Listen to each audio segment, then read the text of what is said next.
Jai Hind children.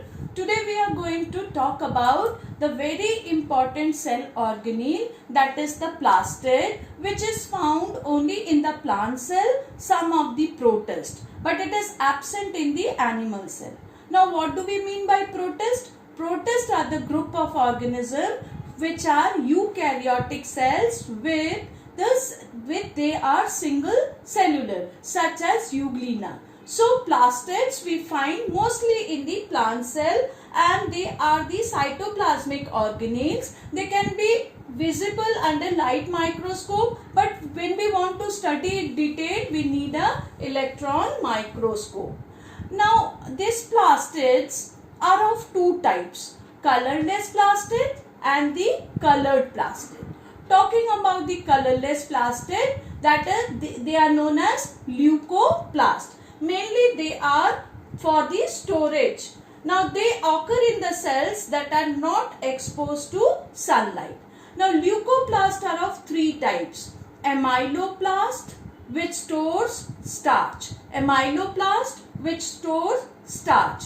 Aleuroplast, which stores protein. Aleuroplast, which stores protein. And eleuroplast, which stores oil. So leucoplast mainly is a storage part. Then the colored plastid.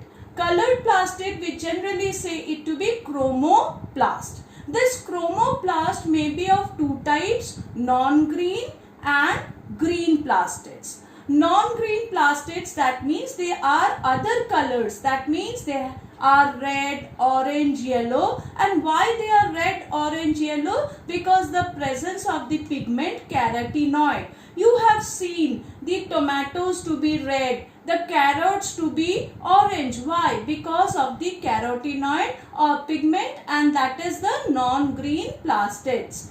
Then the green plastids, they are known as chloroplast. You are very aware of the chloroplast.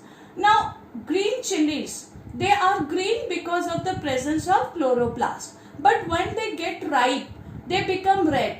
Why? Because this chlorophyll pigment in the chloroplast get changed. So they can change from one pigment to the other. Now talking about the chloroplast, which has chlorophyll, you are very aware of it, but still let us talk about its structure. So structure of chloroplast.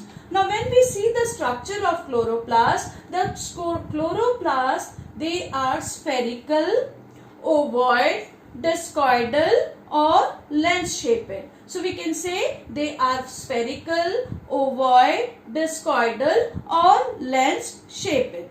Now they also have a double membrane. As you have studied in mitochondria, mitochondria also has double membrane, and mitochondria also has its own DNA, own protein, ribosomes, etc. Similarly, plastids also, the chloroplast also has its own DNA, own ribosome, own lipids, enzymes, etc.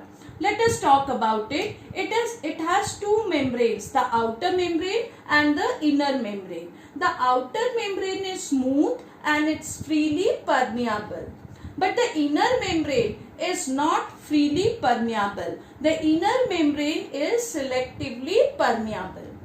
Talking about the inner content of the chloroplast, it is said to be stroma. The inner content is said to be stroma. And in the stroma, we find many plate-like structure kept on piles. The plate-like structures, they are known as thylakoids. And when the pile of plate-like structure, it is known as granum. And many granum together are known as granum. Now this stroma and thylakoids inside the stroma, these are very important for the photosynthesis. Photosynthesis has two phases, light reaction and dark reaction. So light reaction takes place in the thylakoid. The thylakoids, they can trap the energy of the sun. So the light reaction of the photosynthesis takes place in the thylakoid, and the next phase of the photosynthesis, the dark reaction, it takes place in the stroma. And the stroma also has its proteins, ribosome, DNAs, and the DNA is just like the prokaryotic DNA, or mostly it is the circular DNA, lipid, enzyme. Since it has its own DNA, protein, etc., so it is known as semi-autonomous organelle. They can multiply on their own, so they are also known as semi-autonomous or self-duplicating organelles. Talking about the function, we all know that the chloroplast is very important for photosynthesis. The chloroplast traps the solar energy and then converts into the chemical energy, and this process of photosynthesis takes place in the chloroplast. So green plants, they can make the food, photosynthesis, and the chloroplast, they are known as kitchen of the cell. They are also important for pollination. Now what is pollination? Transfer of pollen grain from anther to the stigma. Now flowers are very colorful. Why they are colorful? Because they have the non-green pigments, and due to the non-green pigments, they are red, orange, etc. in colors. So the insects are attracted and they help in pollination.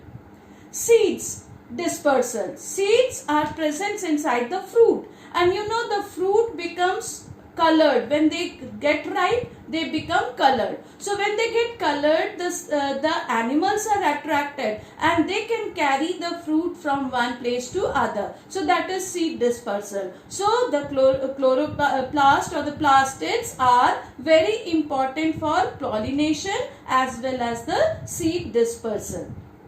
Thirdly, the plastids are also important for the storage. Now, leucoplast we have discussed, that is stores starch, proteins and oil. So, leucoplast is also important for the storage. Thank you, children.